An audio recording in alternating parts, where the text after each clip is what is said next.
Hello viewers, আসসালামু আলাইকুম। আজ আপনাদের কিছু সাপের বাচ্চা দেখাবো। এই দেখুন সাপের বাচ্চা,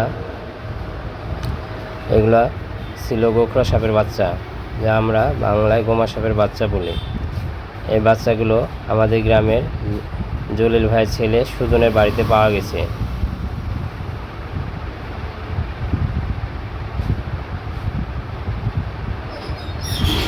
এগুলো তার চাচা মাইনুল ধরেছে। সাপের বাচ্চাগুলো খুবই বিষধর। তার সাথে একটা মা সাপ পাওয়া গেছে।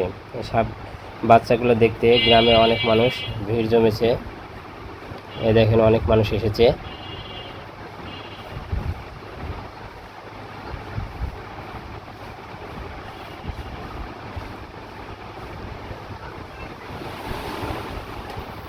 আল্লাহ নিজ হাতে তাদের হেফাজত করেছে। আল্লাহ হাফেজ।